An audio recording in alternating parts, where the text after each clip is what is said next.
At a tense family Christmas dinner, my wife slid a plain envelope toward me across the table. The look in her eyes revealed everything before I even touched it. The room buzzed with holiday warmth, her mother carrying trays of dessert, her father refilling glasses, laughter from her sister's children, and her brother bickering quietly with his spouse. The air carried scents of evergreen and spiced sweets. With bright red nails, she nudged the envelope closer and spoke clearly so the whole table could hear. "Go ahead, open your true Christmas gift." That word "true" made heads turn from their plates. Her parents assumed it might be something touching.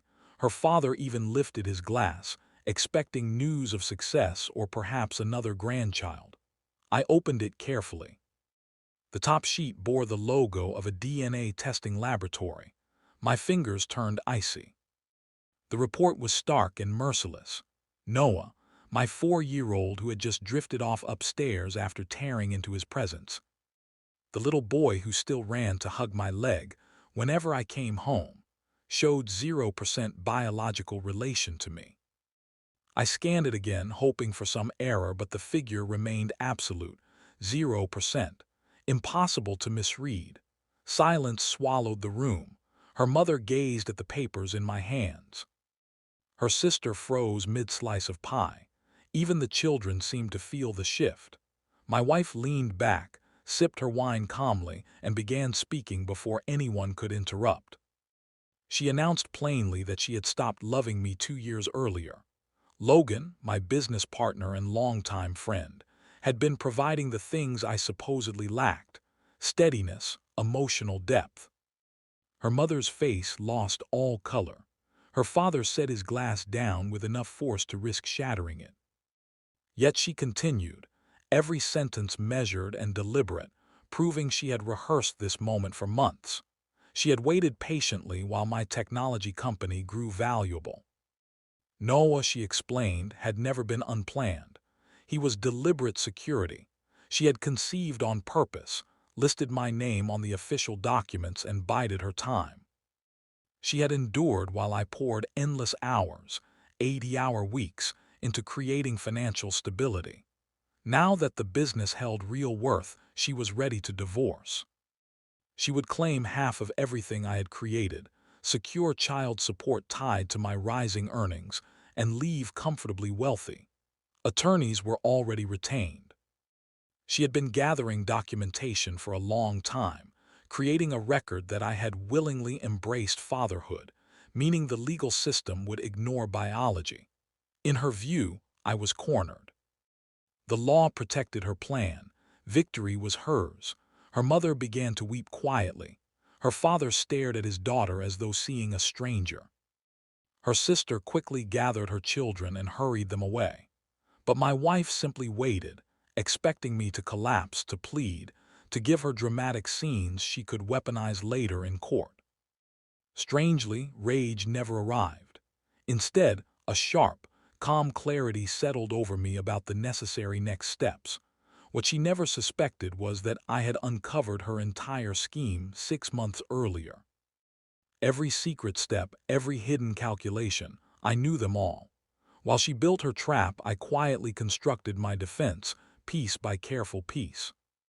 I met her gaze across the table, this woman I had once vowed my life to and felt only emptiness. I placed the DNA report down neatly, flattened it, and looked straight into her eyes. "Check your email." For the first time that night, her certainty wavered, a hairline fracture appearing. She reached for her phone, puzzled, likely anticipating some emotional outburst she could present to her attorney as instability. I observed her expression change as she opened the inbox. Confidence evaporated in seconds. Her eyes widened while she scrolled. The divorce filing my attorney had drafted, prepared to submit the instant she acted. The precise chronology of her infidelity, backed by attached proof.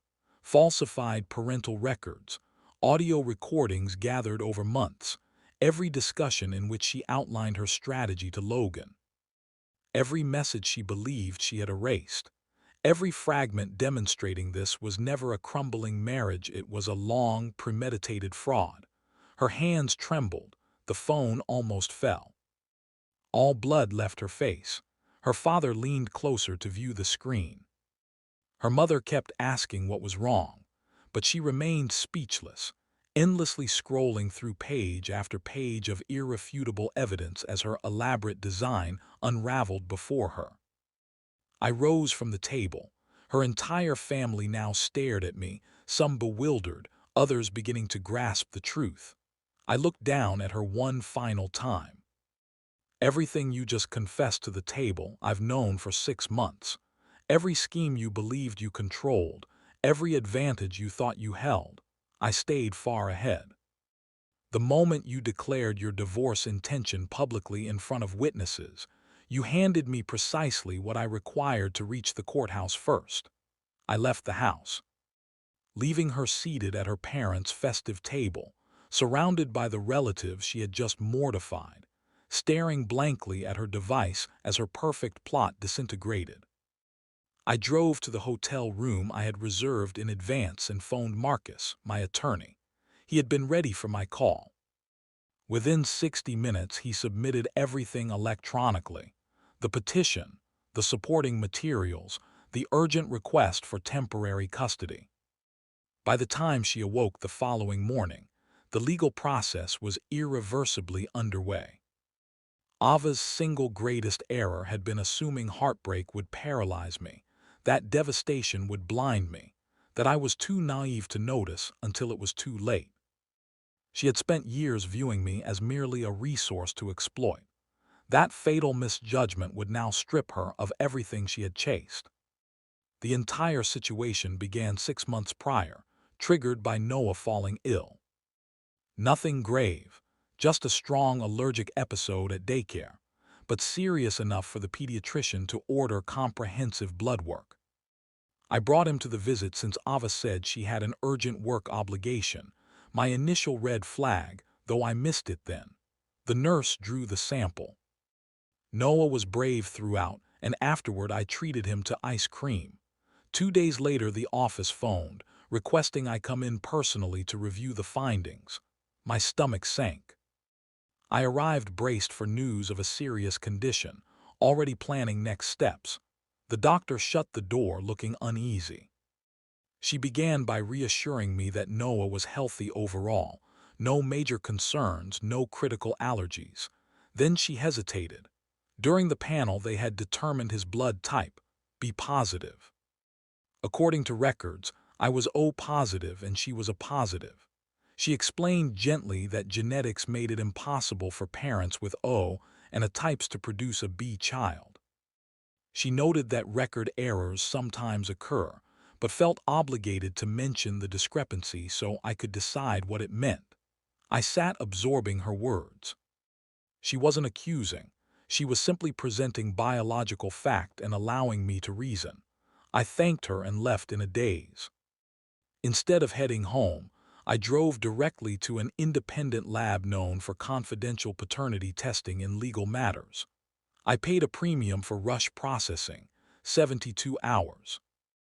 Those 3 days stretched endlessly. At home I maintained normalcy, playing with Noah, sharing meals with Ava, while inwardly unraveling. The results arrived at 2 a.m. I took my phone into the bathroom and opened the message. 0% probability of biological paternity. I reread it repeatedly, searching for any possible mistake. DNA testing leaves no room for doubt. Noah was not my biological child. I sat on the cold tile floor, wondering what came next. One impulse urged me to confront her immediately. A wiser instinct insisted on patience, on gathering full information before acting. I lay beside her the remainder of the night and began mentally cataloging every overlooked detail.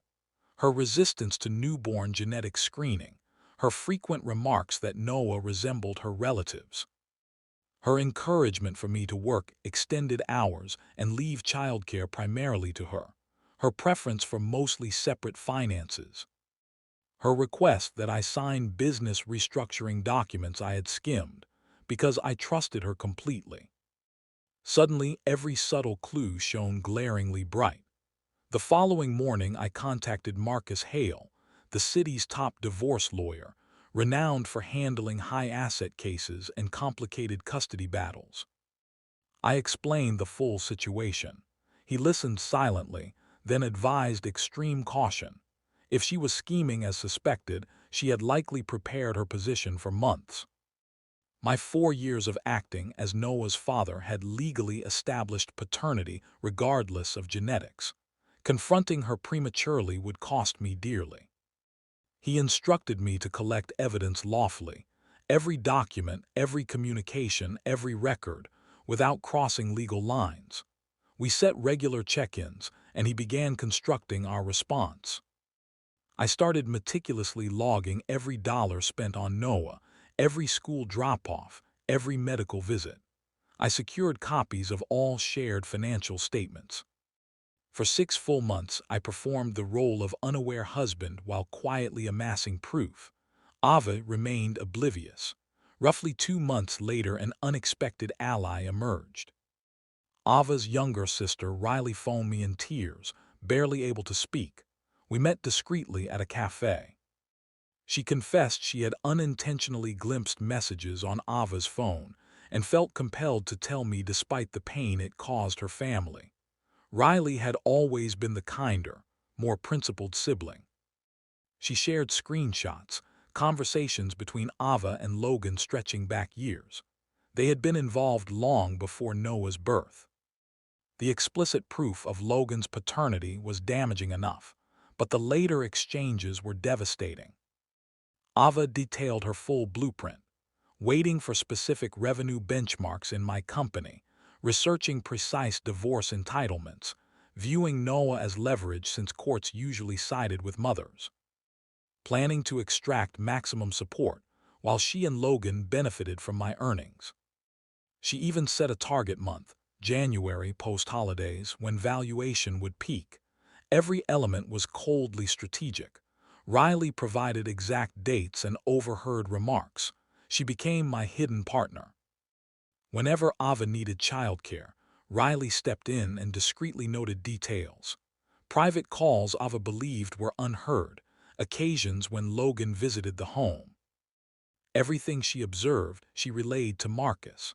The hardest moments came from watching Ava interact with Noah during those months.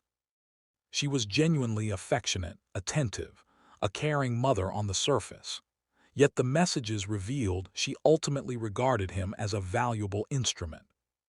She had told Logan that conceiving while married to me and securing my name on the certificate ranked as her shrewdest long-term decision. That realization shifted everything. I wasn't merely protecting assets or pride. I was safeguarding Noah, because I remained the only father he had ever experienced. I had witnessed his first steps, heard his first words, soothed every bad dream and celebrated every small victory. I refused to allow Ava to treat him as a bargaining piece. By December, our preparation was complete. 6 months of records, Riley's corroborated screenshots establishing both the affair and the premeditation, banking evidence of Ava quietly diverting funds, proof of earlier consultations with divorce counsel, thorough documentation of my daily role in Noah's life, and Riley prepared to testify under oath. Marcus assured me we possessed one of the most solid cases he had encountered, yet we had to wait for her to initiate. We required her public declaration to justify immediate, aggressive filing.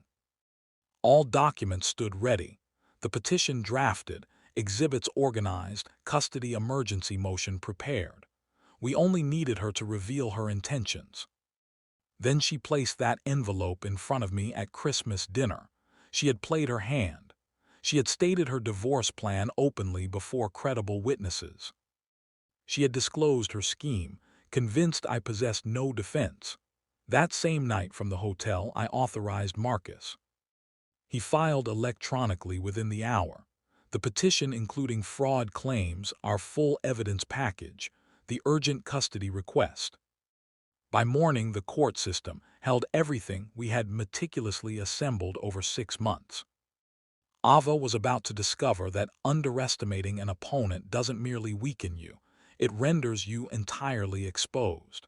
The temporary custody hearing occurred 2 weeks after New Year's. Ava arrived visibly drained, looking far older than her years. Her attorney projected confidence, one of those high-priced lawyers accustomed to intimidation, yet unease flickered across his features the moment Marcus began presenting. The judge, Patricia Alvarez, was known for strict intolerance of parental deceit. Marcus had strategically requested her courtroom. She reviewed our submission through reading glasses, her expression growing steadily grimmer with each page. Ava's counsel opened with familiar arguments: maternal attachment, established patterns, potential harm to Noah from upheaval. Judge Alvarez raised a hand, silencing him. She inquired whether he had thoroughly examined the submitted materials. He faltered, mumbling about requiring additional time. Her look conveyed exactly what she thought of the excuse. Marcus then methodically presented our position. He began with the initial blood test that raised suspicion, then the conclusive DNA results disproving biological paternity. He displayed the affair timeline, supported by Riley's testimony and evidence spanning 5 years. The most destructive portion followed: messages in which Ava openly described employing Noah as leverage, projecting child support figures based on my anticipated earnings, referring to the pregnancy as a deliberate financial safeguard, ensuring compensation, no matter the marriage's outcome. The judge requested those messages displayed on the courtroom monitor. As they appeared, I watched Ava shrink in her seat with every line. One particular exchange prompted Judge Alvarez to remove her glasses and fix Ava with a piercing stare. An 8-month-old message in which Ava informed Logan she intended to disclose Noah's true parentage later in childhood, deliberately timed to inflict maximum psychological injury during divorce proceedings. She spoke of weaponizing a preschooler emotionally. The judge demanded whether Ava's attorney had any response from his client. He requested a break. She refused, insisting on an immediate explanation. Ava attempted to insist the texts were misinterpreted, mere frustration vented without serious intent, but Marcus demonstrated a consistent pattern over months. No reframing could salvage it. Riley then testified. She described overheard discussions, instances of Logan's presence at the house, Ava's repeated statements about delaying action until my business reached targeted financial levels. Tears marked much of her account. At one point, she directly apologized to me from the stand. The judge asked whether Riley considered Ava's conduct aligned with Noah's best interests. Looking at her sister, Riley answered no. She stated Ava had increasingly treated Noah as a monetary tool, and witnessing it had broken her heart. Ava's lawyer attempted to portray Riley as prejudiced or resentful. Yet Riley produced concrete screenshots, precise timelines, and detailed recollections that perfectly matched the earlier evidence. Her credibility stood unquestioned. After a 30-minute recess, the judge returned, her verdict already clear in her demeanor. She opened by describing the matter as one of the most deliberate instances of parental deception she had encountered in 2 decades on the bench. She stated Ava had intentionally misled me, purposefully utilized a child for financial gain, and exhibited behavior raising grave doubts about her parental fitness. The order was thorough. I received temporary primary physical and legal custody pending a final hearing in 3 months. Ava was granted only supervised visitation, several hours weekly at a monitored family facility with a caseworker present. She was barred from mentioning paternity issues to Noah without explicit court permission. Mandatory therapy was required. Any breach of the order would immediately terminate visitation. Financially, because the marriage rested on demonstrable fraud, ordinary community property rules would not govern. Ava would receive only a nominal settlement, far below her expectations. No spousal maintenance. With primary custody awarded to me, no child support obligation existed on my part. Logan would undergo court-mandated paternity testing to confirm biological fatherhood and establish his support responsibility. In one 3-hour session, Ava's years-long blueprint disintegrated completely. She attempted to speak with me afterward, tears cutting tracks through her makeup, pleading for some compromise for Noah's benefit. I regarded her with the same detached calm I had shown at Christmas dinner. I walked away, drove directly to Riley's home to collect Noah. The moment I entered, he rushed toward me, arms wide, calling Daddy. As always, I lifted him, holding him tightly while Riley watched with glistening eyes. She told me I was a wonderful father and that Noah was lucky to have me. In the months that followed, life slowly regained stability. Noah adapted more easily than I anticipated. He inquired about his mother now and then. I answered simply and appropriately for his age. I never criticized Ava in his presence or attempted to sway his feelings. That was never my goal. The final custody hearing 3 months later felt almost routine. With the foundation already laid and Ava having breached communication rules twice during supervised sessions, the judge formalized the arrangement. I retained full legal and physical custody. Ava's visitation stayed restricted and supervised. 6 months after the divorce concluded, I cautiously began seeing people again. Nothing intense at first, simply casual coffees and occasional meals. Eventually, I met a woman who truly prized sincerity in relationships. She met Noah and saw a child, not an opportunity. She comprehended my past without ever implying I had been naive for missing Ava's intentions earlier. We progressed gradually, but the connection felt authentic in ways my marriage never had. Roughly a year after everything ended, I crossed paths with Ava at a supermarket. She appeared diminished, worn by time and consequence. She tried polite conversation, inquired about Noah, mentioned plans to move elsewhere for a new beginning. I kept replies short. Before leaving, she said she was truly sorry, that she had ruined everything and would change the past if possible. I believed the remorse was sincere, yet apologies cannot restore stolen years. Regret cannot erase deliberate betrayal pursued for personal profit. I told her I hoped she eventually discovered whatever peace she sought. I meant it not from forgiveness, but from genuine indifference. She no longer occupied any space in my world. She had become simply someone from another life. That evening I read Noah his favorite story, the one about the adventurous bear. Midway through he drifted off, fingers curled around mine. I stayed beside him, listening to his steady breathing, reflecting on how nearly I had lost him. And I understood Ava had been correct on one single point. Noah mattered more than anything else. She had simply been utterly mistaken about the lengths I would travel to keep him safe.